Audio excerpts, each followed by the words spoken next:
Andrew McCART, IFL TV. It's Sunday morning after a huge set of fights last night. A couple of fights out in Vegas, and obviously the one I was out in Dublin.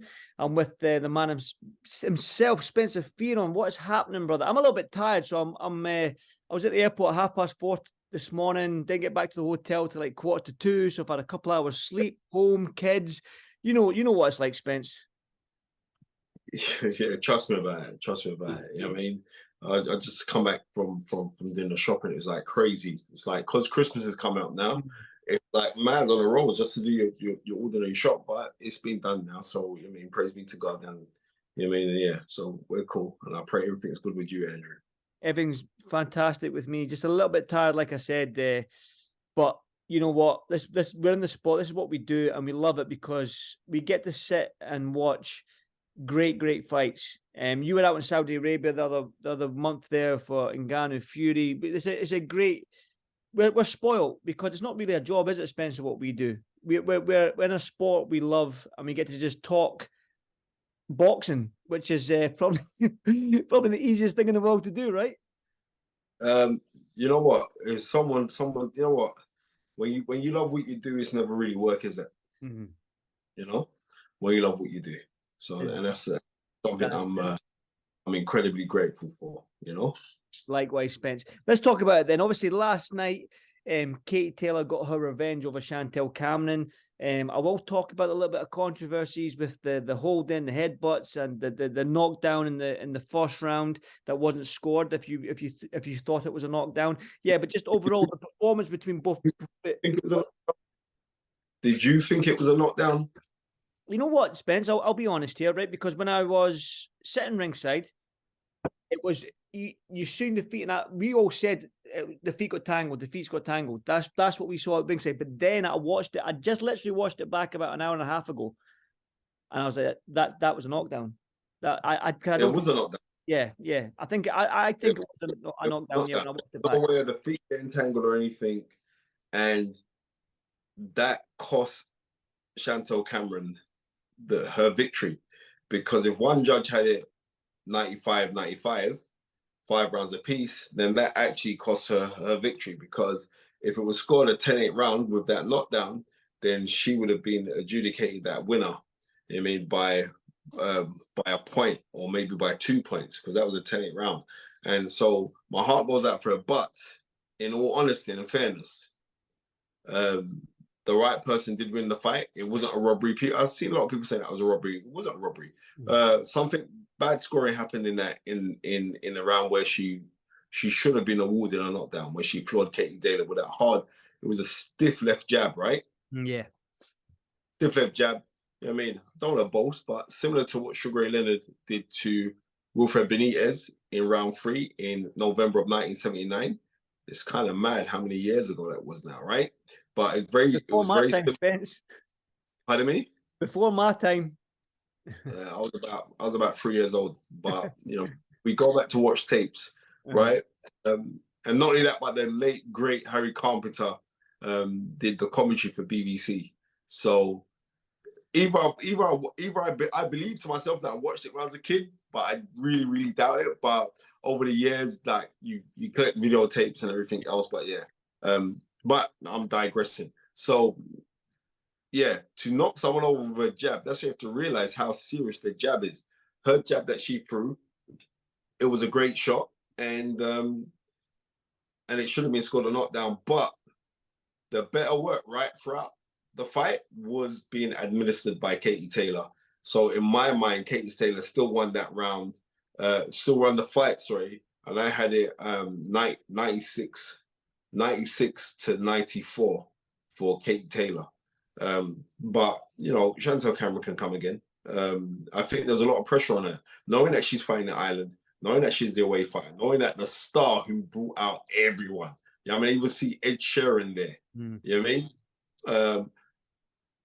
She was up against it, you know what I mean? And she knew that she was up against it, but and this is I'm not knocking Jamie Moore and Nigel Travis, but I know these guys actually work on game plans, but it seemed like she didn't change anything within the fight. Things weren't going after 4 or 5 rounds. You said, well, things ain't really going the way that we want it to go, so we got to kind of change it up. And there was no change, and that is a difference in, like, with certain fighters, it's adaptability. Do you know what I mean? And I didn't see any adaptability in Chantel Cameron's work. I saw adaptability and change within Katie Taylor, because Katie Taylor would say, right, well, this one shot and me going down to the body is not working. So what I'm going to put clusters in. And that's what she's doing. She's putting clusters in, and she fought really gallantly, and fair play to her that she won. But I can understand why Chantel Cameron can feel aggrieved, because she may think like everybody was against her. But in honesty, and I have to be real, the right person did win the fight.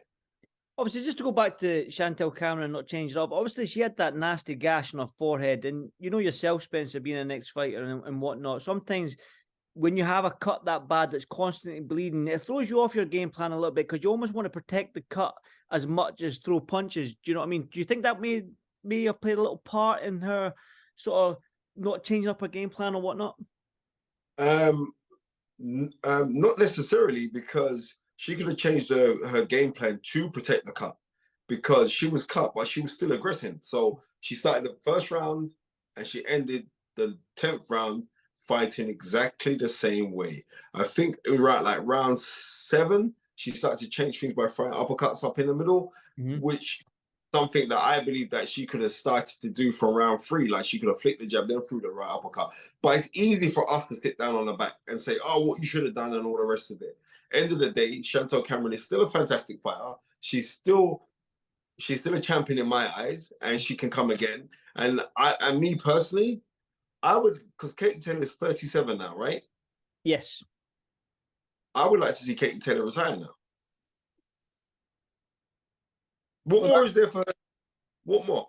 Well, that's the thing. There is that question, what more? But there is, she's always wanted to fight at Croke Park. Now, there's maybe have that one. Maybe have that one then bow up. But well, that was going to lead me to this question. And I'll obviously, you're a boxing knowledge, so there's never been a women's trilogy in boxing.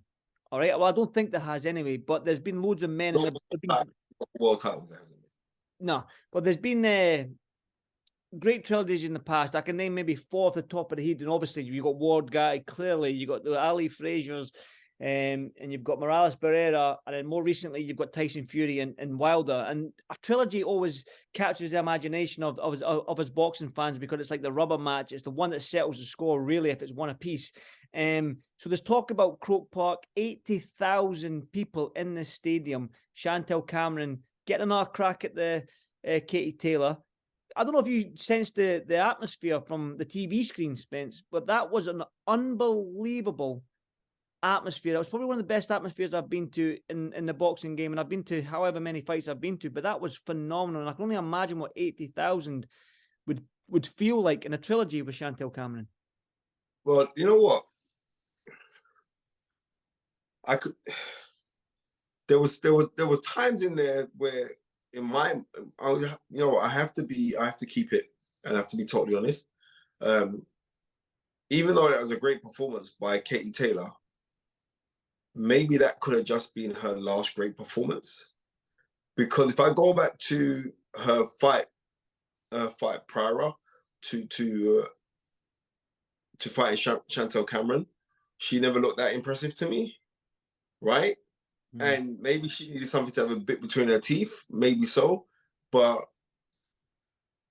if Chantel Cameron can make the right adjustments, I think Chantel Cameron can come out victorious if they were to fight again at Croke Park. Me personally, I'm thinking like, maybe 37 years old, you had a fantastic career. I remember being at the Copper Box when you won the Olympic gold medal, and that's 10 years ago, right? So I'm saying maybe, just maybe, it's like, have the Croke Park fight, then call it a day. Obviously, well, it's you know what it's like sometimes when you're at the top and you're not the hunter and you're being hunted, you sort of maybe lose that juice. Do you feel like maybe that's what Katie was, maybe not took her foot off the gas or got complacent? That's probably the wrong word. But when you're at the top and you're always being hunted, it's hard to, do you know what I mean? But when you're the hunter, you've got something to aim for, if that makes sense. Do you feel like that's sort of like a little bit played into Katie's mind as well? I don't know because I'm not a psychologist. Um, I'm just gonna be real with you. You know what I mean? I could turn around and say I'm a spiritualist, but I'm not a psychologist. So why maybe so, but like I'm saying, I've seen a dip in her, especially after the Serrano fight. You know what I mean? That was a hard fight. That would take a lot out of anybody. So I'm saying now, if she continues to box, do the 80,000. But she better get a good dance partner. Maybe she gets a trilogy. We're seeing Kalusha Shields saying that, right? I can maybe cut down the weight to get down and do some kind of. I don't think that Kalusha Shields should do that at all. You know what I mean? But if there's enough money involved, you never know what could happen. Maybe these two ladies could fight each other at catch weight. Maybe. But I don't see what is there more for Katie Taylor to do. Multiple world champion. You know what I mean? She's represented her country amiably. Not only that, not only when I'm talking about representing her country amiably, her personality and her persona, she's a real darling. You know what I mean? She's very kind of reclusive, very God-fearing. All those kind of things I like. You think like, yeah, she's been a role model, right? Without trying to stick things into your face, she's been a role model. She's earned financially well from it. She's decorated as a professional fighter, and she's going to go down as one of the greats. So, off of those things alone, what else is there for you to do? I agree. That was a question I asked Katie at the press conference. Was that what more is there to do? Because you've done everything from the Olympic medals to the multiple world champions, selling out arenas, Madison Square Garden, and obviously the 3 Arena in Dublin. What more is there for you to do? You know what I mean? What more? Just for the love of the sport, maybe. Yeah, maybe. You never know. You never know. Well, let's do a hard segue over to Vegas then, please, Spence, man, because David Benavidez, the monster. I mean, Demetrius Andrade, we spoke about a little bit before we pushed record there, that he dared to be great moving up in weight to face somebody like Benavidez last night, but ultimately came up short against somebody that seems to be on a path to just destroying everything in his way to get to where he wants to. And yeah, just talking about that fight and Benavidez, man, what a fighter he is. But he's bad. What's he, 26 years old? 26. He seriously, we always like, I did a couple interviews about this and I was saying maybe this fight's come a little bit too late for Andrade, maybe, you know? He's in his 30s now. He moved up in weight. He was studiously avoided when he was down at 154. He was avoided when he was down at 160, right? You know, Billy Joe avoided him sensibly, right? He was avoided. So he didn't get the big fights. He moved up in weight and thought, right, this is my time. And what can happen is this, you can be so good that you can win when you're still, but you're so good, people won't realize there's a decline in you. And maybe that's been the case with Andrade. Maybe he can go back down to 160 now, and maybe there'll be other possible fights for him to go and participate in. He could go get those fights. But, you know, fair play for him for going after a challenge, because loads of people have studiously avoided David Benavidez. And what we saw yesterday demonstrated, we realized why he's been so avoided. Because I don't care, even if they want to say there was a weight differential, right? I didn't expect him to do that to Andrade. I thought you're going to multiply beat him on points, but it's going to be a tough fight. It's going to be a split decision. That's what I thought. He wiped the floor with him. Right? Now that's something serious. So he's a guy, he's you know what I mean? It's serious. And I guarantee you that Canelo will never fight him. Never. Well, Canelo at this stage of his career, he don't need a fight like that. That was going to be my next question, obviously, because Benavidez has been calling out. He called him out again last night. He called Canelo out again last night. And then, he's been calling him out for the best part of maybe 4 years as well, Spence, since he was a young kid coming through. So, yeah, Canelo's at that stage in his career now where he can fight anyone he wants. Do you know what I mean? I think he's got his eyes set on the Bivol fight and the rematch as well up at light heavy. So, but as a boxing man, as a boxing fan, Spence, you want to see. Now we can say this: when you get two Mexican fighters, and I hate being stereotypical, I'm going to stereotype. When you get two Mexican fighters going at it, we get nothing but blood, guts, and a war. That's 9 times out of 10. That's a true statement. And I think with Canelo and Benavidez, we would get that. But I think Canelo's probably at that stage in his career where he can just pick whoever he wants and make millions and millions and millions. And does he want to have a fight at this stage of his career against Benavidez? No, he doesn't. And that's not me trying to say like he's a coward, because like you said, the man he went in 3 times with Golovkin. You know? But it's been very orchestrated for Canelo. Right? But he does relish the challenge. But I think at this stage of his career, would he need that kind of fight? You never know. If the money's right, maybe, you know, maybe.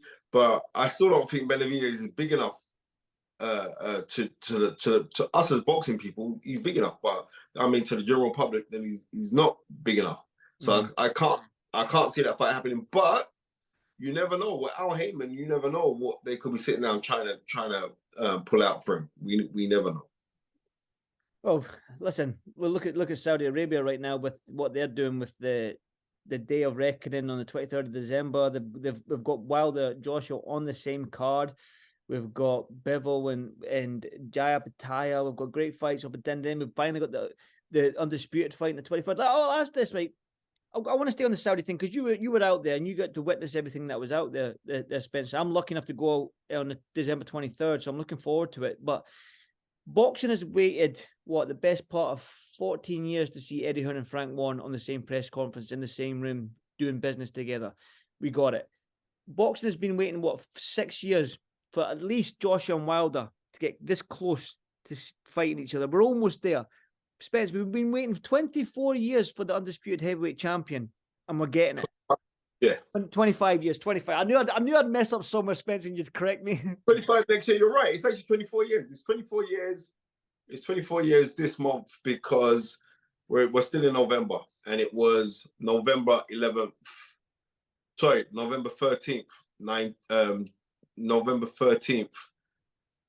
That Lennox Lewis, and 24 years ago. So yeah. So I'm right. Well, I'm happy with that. And yeah, so it feels like Saudi Arabia, if anyone's going to get these fights done, it's going to be the Saudi Arabians. It's got to be what they're doing out in Riyadh season and whatnot. You know what I think is the great thing? Since the World Cup, and I don't know if you know anybody who went out to the World Cup. They all said how they were treated and the hospitality was just fantastic, right? These non-Saudi Arabians talking about how the experience of Saudi Arabia, right? I'm going to keep this thing totally honest and truthful. I have never, in all my years of going to boxing, and I've been around, I remember going to see Lennox Lewis. Lennox Lewis's first fight with Evander Holyfield, they called a draw. I remember going to that fight. I remember going to see Nassim Hamed versus Kevin Kelly. It was that December 19th, 97 in Madison Square Gardens. I've been all around the world and watched fights. I have never, ever received that form of hospitality. Number one, never, ever have I received that form of hospitality. How I was treated out there made me realize, like, you cannot always go off of what you hear until you have to go and experience it yourself. It was an amazing, and it was different as well because let me just say a massive big up to Spencer Brown and to John Fury, because they were the ones that accommodated me, right? And Gold Star Promotions, right? And Turkey Al Sheikh. And it's incredible to know how much people know their boxing out there. So I'm out there, and people, the Saudi Arabians are like, little kids are, the knowledge, and they're coming to you, and it's mad, because, right? And I felt greatly appreciated there. So I'm never gonna knock anything what Saudi Arabia is doing, or how they're trying to change the perception of how they're with the human rights and everything else, how they're being seen. But I can say, right, that it was a beautiful experience. Matter of fact, the dinner that they had the day before the fight, I could have gone home after that dinner, right?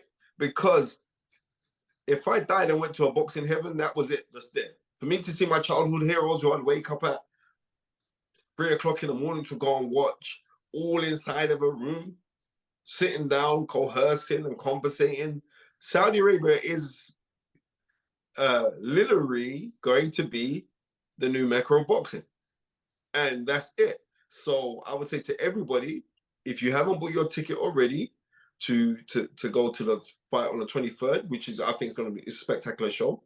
But please, if that's going to be too close to Christmas, please save up your money, your shekels, to have the opportunity to see the undisputed heavyweight championship of the world between Alexander Usyk and Tyson Fury, because this is something that you do not want to miss. Mm-hmm. You don't want to miss it. Definitely. Right? And only a powerhouse like Saudi Arabia, right? That you know what I mean? To quote Busta Rhymes, that Arab money, yeah? Right? That money there, right? You have to know how serious that is when you can see powerhouses in the UK of Eddie Hearn and Frank Warren that have to sit down. Why? At the request of Turki Al-Sheikh, who's the head of sport and entertainment, right? And also, Turki Al-Sheikh is a very learned man on boxing. Right? He knows you boxing. So off of that, then I've got props what they're doing, because this is a sport that I'm emphatically emotional about. Right? But then to see it, for me, for like other reasons as well, to see it going there, it's going to help bridge the gap, I believe, in changing the mindset, how people have a stereotype about Islam, when you're going to an Islamic country and you're seeing on certain things that it's not what we've stereotyped it to be, right? And when you see that, then it's going to change a lot of things. It's a very, very fantastic time. And I get it when other people say, well, I'm not going there because of this and I'm not that. I get it. Well, why don't you go and see? And when you go and see, then it's going to be told it's different. So I have to say big up to the kingdom of Saudi Arabia. You know what I mean? And Mohammed bin Salman, massive props to him for his stance when it comes to other political things. I'm enjoying what I'm seeing right now, and that's the God's honest truth. I'm enjoying it, and I'm glad that everything's going out to Saudi Arabia, because it's so nice that you needed somebody to come along and like knock them together. You know what I could actually see? I could actually see Saudi Arabia in the same way how we've got the FA that govern football, that they becoming a form of governing body, authority body in the sport of boxing, that puts everything down, that people, you know what I mean? Because now I believe that the best will fight the best. Now that I believe that it's time, like we're gonna see certain things, because you're seeing guys who are way down on the undercard who are taking challenges, but who are getting greatly financially rewarded. You know, Lyndon Arthur, massive props to him. That Bivol fight, that's no joke. Bivol's one of the best in the world. But he's relished the challenge. He's going after it. He's not only saying, I'm going after it because it's the money, even though I believe like it's going to be life-changing money for him, but he's going out there to say, right, I want to pit myself against the best. And I think he should be commended greatly. You know what I mean? Also, Zorro going in with Opataya. That's no joke. That's no joke. You know what I mean? And I'm glad that Saudi Arabia is here now to say it. Like these guys saying, yeah, okay. And everybody's trying to get in with Saudi now anyway. So they're gonna do things. They're gonna do things. It's a great time, man. That's all I gotta say, because I will talk forever on this subject. Yeah, so like I said, I'm looking forward to going out there on the December 23rd. So I'm really, really excited about it, Spencer. But yeah, let's talk about a quick one though. Does Joshua beat Wallen? Does Wilder beat Parker? And then do we get them to get it on? Do we get to see Joshua and Wilder? I hope we get to see it. Right? But I hope, I'm just going to keep it real, Andrew. I hope we get to see it. there's, if it's going to happen, it needs to happen in the next fight. Mm. But also, these two fights ain't easy fights. They're not gimme fights, right? Wallin isn't a joke. Wallin can fight. Wallin is a very, very good boxer. He's very smart, right? And the thing as well, because he doesn't punch that hard, he could be a danger for Anthony Joshua. Do I think Anthony Joshua is going to come out victorious? I do. I think Anthony Joshua,